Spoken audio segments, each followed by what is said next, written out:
आज की कक्षा में हम अपनी पाठ्य पुस्तक साहित्य सौरभ का साहित्येतर पाठ्यक्रम का पहला पाठ संवाद कौशल शीर्षक ही हमें यह बताता है कि किस प्रकार हम अपने संवाद की शक्ति से सुनने वाले का हृदय जीत सकते हैं।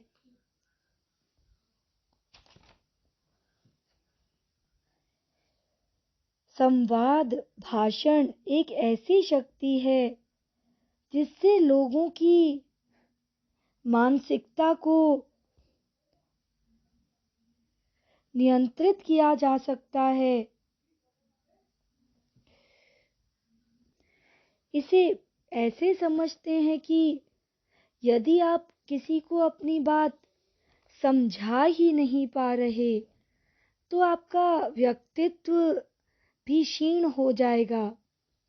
एक अच्छे व्यक्तित्व के लिए संवाद कौशल का होना नितांत जरूरी है, अत्यंत आवश्यक है। यह हम इस पाठ में पढ़ रहे हैं।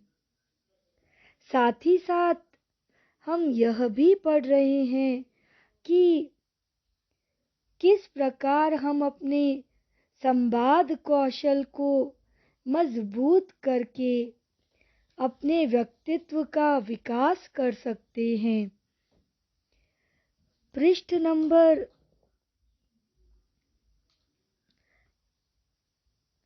150 हम पिछली कक्षा में पढ़ चुके थे। पेज 151 151 हम पढ़ रहे थे। देखिए, भाषण में भी सेल्समैन के सरीखे विद्वता होनी चाहिए, वाक चातुर्य और व्यवहार कुशलता होनी चाहिए। साथ ही साथ वक्ता का कार्य है कि वह श्रोताओं को सकारात्मक दृष्टिकोण अपनाने के लिए उत्साहित करे, प्रेरित करे। आगे का पाठ पढ़ते हैं। वक्ता के सफल होने का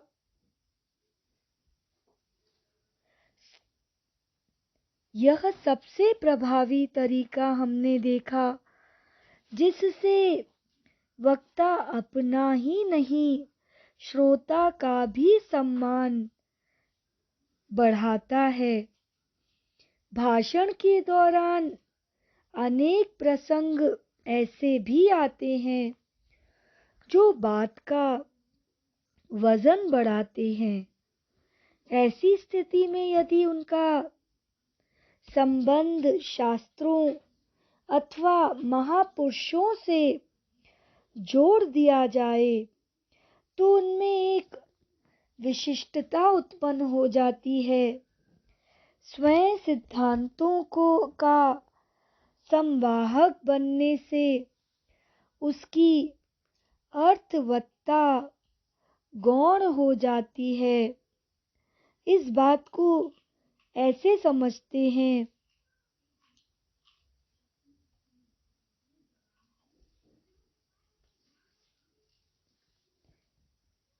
कि अगर जो भाषण हम दे रहे हैं उसे हम पूरी तरीके से महापुरुषों के कथनों से, शास्त्रों के अनुसार अगर बोलें तो हमारा भाषण विशिष्ट हो जाएगा और साथ ही साथ हम खुद को सिद्धांतों का संवाहक बना सकते हैं और उससे उसकी अर्थवत्ता भी गौण हो जाएगी।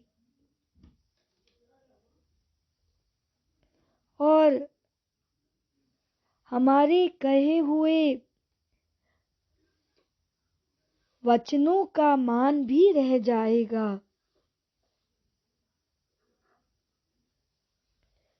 अगला देखते हैं अनुच्छेद।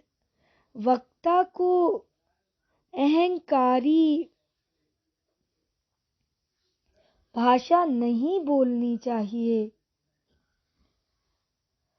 अर्थात स्वयं को केंद्र में बनाए रखने के प्रयास से बचना चाहिए। किसी अभियान पर बोलने का अवसर हो तो उससे जुड़े एक या दो व्यक्तियों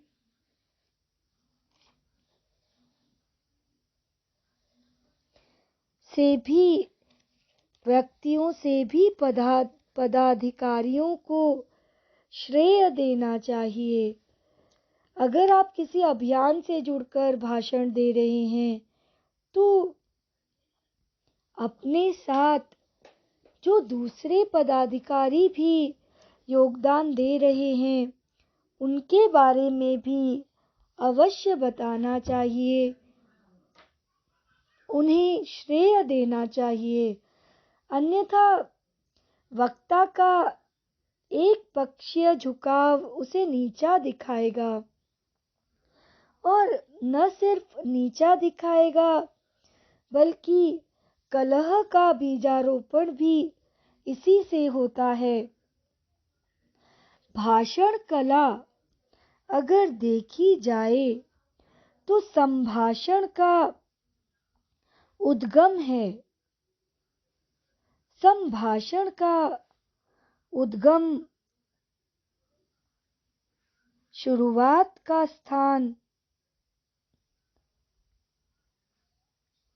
संभाषण का अर्थ है बातचीत और वार्तालाप। जैसा कि हमने पहले पढ़ा कि यह द्विपक्षीय होना चाहिए, न कि एक तरफा। संभाषण अपने विशद रूप में भाषण के रूप में प्रकट होता है।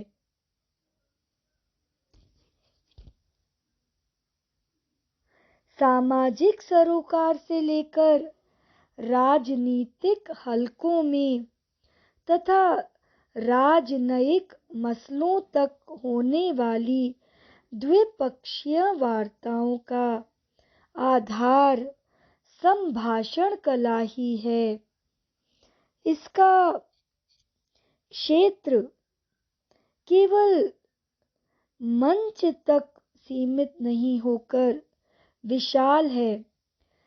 संभाषण को हम ऊंची आवाज में कहा गया कथन भी कह सकते हैं,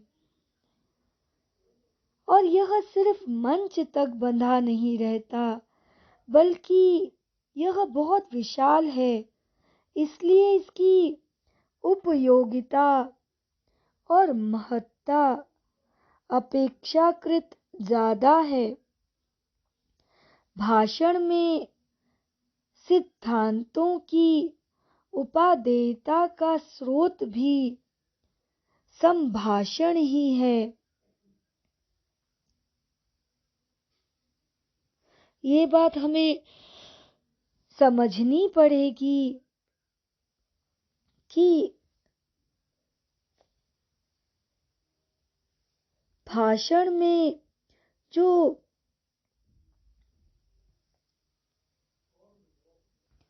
उपादेयता ही उपयोगिता का भान कराती है। भाषण में सिद्धांतों की उपयोगिता का स्रोत भी संभाषण वार्तालाप से ही है। संभाषण की यह विधा घर से शुरू होकर कार्य क्षेत्र से होती हुई समाज, शासन तंत्र तथा समग्र सांसारिक संबंधों तक पहुंचती है। अगला पृष्ठ देखते हैं। भाव भंगिमा और तन्मयता। तन्मयता वक्ता का विशिष्ट गुण होता है। जिस तरह आधे अधूरे मन से कोई भी व्यक्ति किसी कार्य में सम्मिलित नहीं हो सकता,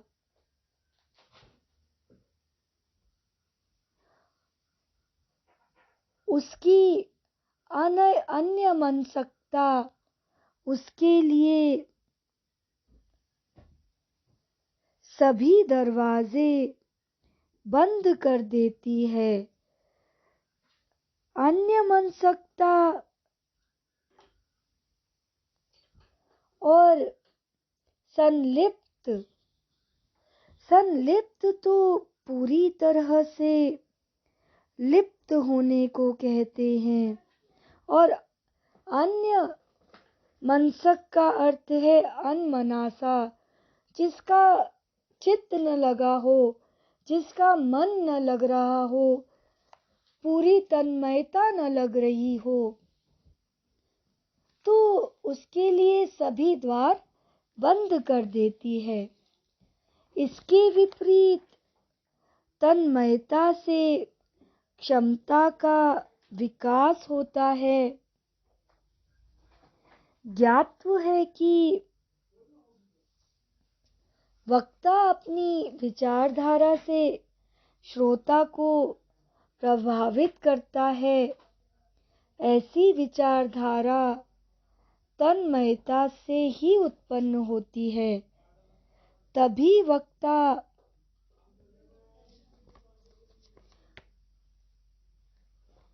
को समादृत करने वालों की संख्या बढ़ती है। अगर वक्ता का ही ध्यान भाषण में नहीं है, उसकी तन्मयता पूरी तरीके से नहीं है, तो श्रोता उसका सम्मान भी नहीं कर सकेगा और उसकी बातों से जुड़ भी नहीं पाएगा। वक्ता यदि कोई सिद्धांत प्रतिपादित करता है, तो इसके लिए उसकी तन्मयता ही उसे प्रेरित करती है। वक्ता चूंकि मार्गदर्शक की भूमिका निर्वाह करता है, इसलिए उसे इस बात के लिए सदैव सतर्क रहना चाहिए कि उसकी कथनी और करनी में कहीं कोई अंतर नहीं रहे। अंग्रेजी में कहा जाता है प्रैक्टिस व्हाट यू प्रीच, अर्थात जो आप कह रहे हैं, जो आप कर रहे हैं, अगर उन दोनों बातों में अंतर है तो कुछ समय ही कोई आपके ऊपर और आपके विचारों पर विश्वास रख सकेगा। पर जैसे ही उसे आपकी कथनी और करनी में अंतर पता चलेगा, आप अपना सम्मान खो बैठते हैं। श्रोता के मन मस्तिष्क पर वक्ता की यही छाप उसे निर्दिष्ट दिशा में, निर्देश की हुई दिशा में चलने के लिए प्रेरित कर सकती है। वक्ता की यह प्रामाणिकता तन्मयता से ही उत्पन्न होती है। प्रामाणिकता को हम सच्चाई भी कह सकते हैं तथा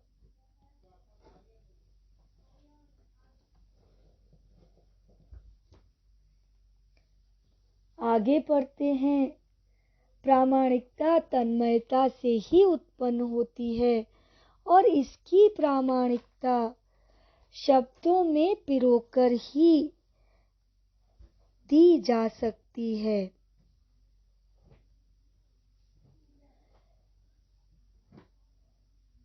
इसे अंग्रेजी में ऑथेंसिटी भी कह सकते हैं।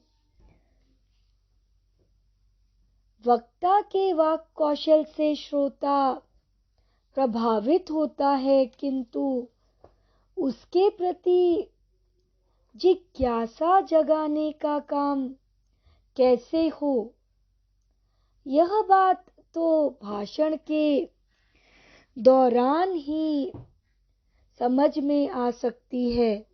देखिए, आप किसी को अपनी बातों में कुछ देर ही उलझा सकते हैं, परंतु अगर आपकी बातों में वाकई में सच्चाई है, तो श्रोताओं की जिज्ञासा तो भाषण को पूरी तरीके से सुनकर समझकर ही आ सकती है।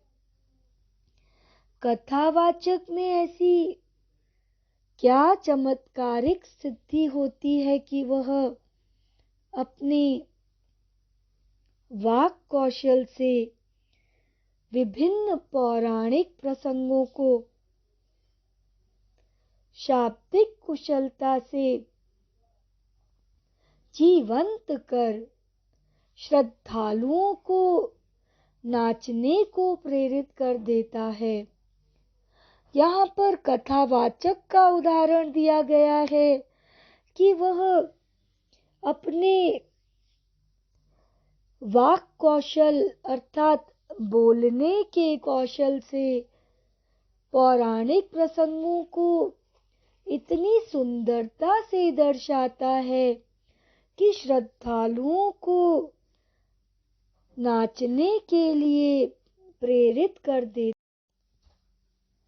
आगे का पाठ पढ़ते हैं। यह एक प्रकार का अभिनय कौशल है जिसके बूते वक्ता अंग संचालन के द्वारा श्रोताओं को भाव विभोर कर देता है, किंतु आवश्यक है कि वक्ता का यह अभिनय श्रोता को वास्तविक नजर आए, वो कहीं नकली न नजर आए और श्रोता उसके अभिनय में सकारात्मकता देख सके।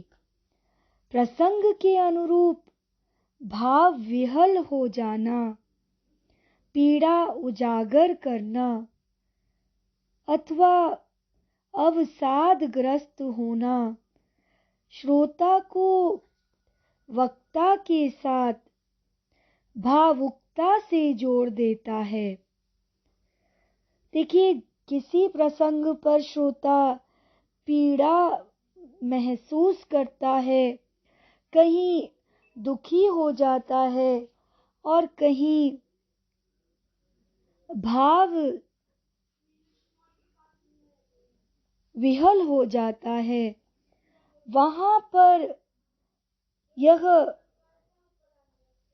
प्रतीत होता है, यह प्रामाणिक होता है कि कथावाचक की कथा कितनी श्रोताओं ने अपने जीवन से जोड़ी है। अगला है अध्ययन, मनन और चिंतन। वाक कौशल को संपूर्ण रूप से आत्मसात करने के लिए इसे शोधपरक विधा के रूप में लेना चाहिए। भाषण को 4 मुख्य भागों में बांटा जा सकता है। देखिए, यहाँ पर कहा गया है कि संवाद कौशल को पूरी तरह से अपनाने के लिए इसे शोधपरक अर्थात रिसर्च के रूप में लेना चाहिए। भाषण को किन 4 भागों में बांटा जा सकता है, यह देखते हैं। पहला, भूमिका। दूसरा, विषय की महत्ता बताते समय। तथा तीसरा, समस्याएं व निराकरण। तथा चौथा है उपसंहार। यहाँ पर जब हम इन 4 भागों की बात करते हैं तो भूमिका, जिसे हम इंट्रोडक्शन भी कहते हैं, वह अति आवश्यक है।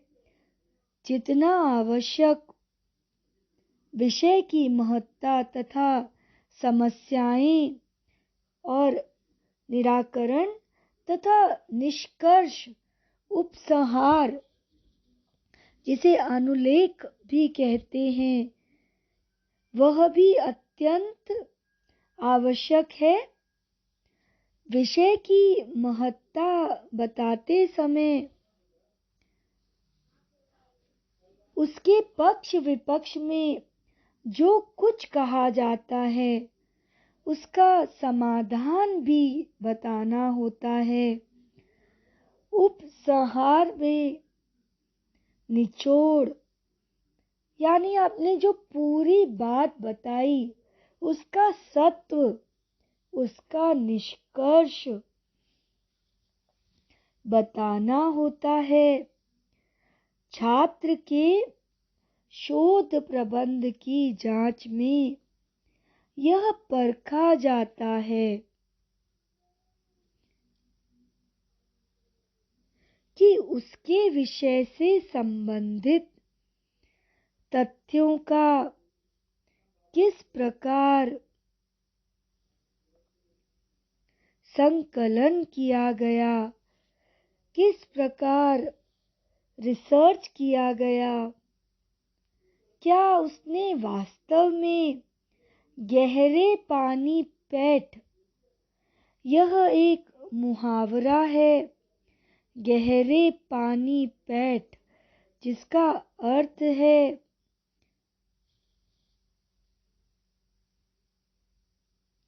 कि आपने कितनी गहराई से किसी बात को समझा, कितनी गहराई तक आप किसी बात को जानने के लिए पानी में उतरे। देखिए, कहा जाता है जिसने खोजा उसने गहरे पानी में उतर कर ही पाया। जितना सोचते जाइए, गहरे उतरते जाइए, उतना ही अर्थ आप समझ पाएंगे। तो यहाँ पर यही समझाया गया है कि छात्र कितनी गहराई से किस विषय का अर्थ जानने का प्रयास करेंगे। छात्र के शोध प्रबंध की जांच में यह परखा जाता है कि उसने विषय से संबंधित तथ्यों को, मुद्दों को किस प्रकार संकलित किया, एकत्रित किया। क्या उसने वास्तव में गहरे पानी पैठ की तर्ज पर विषय की गहराई में जाने का प्रयास किया। वक्ता को भी श्रोता की कसौटी पर खरा उतरने के लिए उन सभी पैमानों को समझना होता है।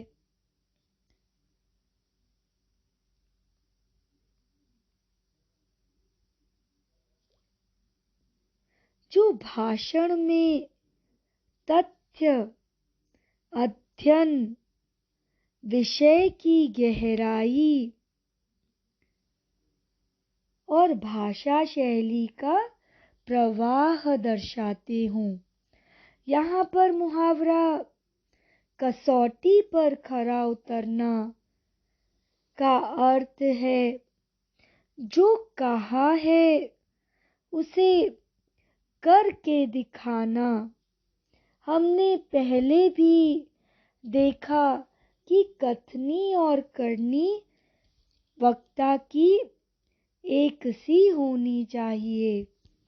तो यहाँ पर भी लेखक यही समझा रहे हैं कि जो भाषण में तथ्य, अध्ययन, विषय की गहराई और भाषा शैली का प्रवाह दिखाते हों, उन सभी पैमानों को समझना होगा। अगला पृष्ठ देखते हैं। कसौटी पर खरा उतरने के लिए वक्ता के लिए सबसे बड़ा पैमाना होता है अध्ययन। अध्ययन न किया जाए तो किसी भी बात को समझना और समझाना कठिन होगा।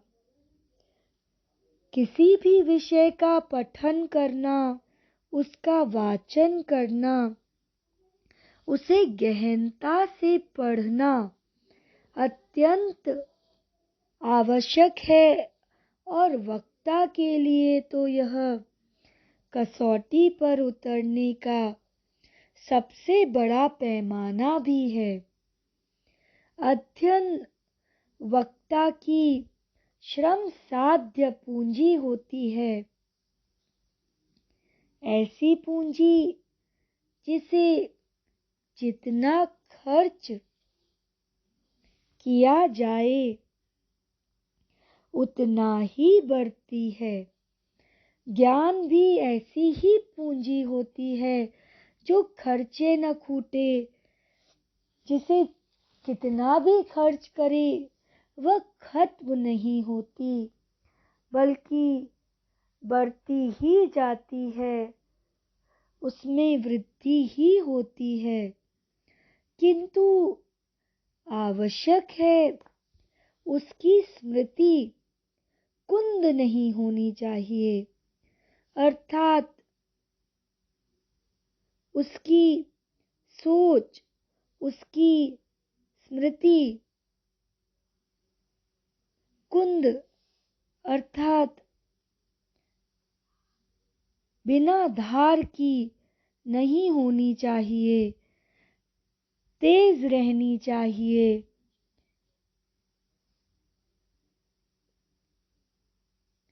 मंद या भोथरी नहीं होनी चाहिए। निरंतर अध्ययन से ही ज्ञान का भंडार भरता है। ज्ञान साधना का सुफल है। देखिए, यह बात तो हम और आप सब जानते हैं कि जितना अधिक अध्ययन किया जाएगा उतनी अधिक ज्ञान की प्राप्ति होगी, उतना अधिक ज्ञान का भंडार भरता जाएगा। आगे का पाठ अगली कक्षा में पढ़ेंगे।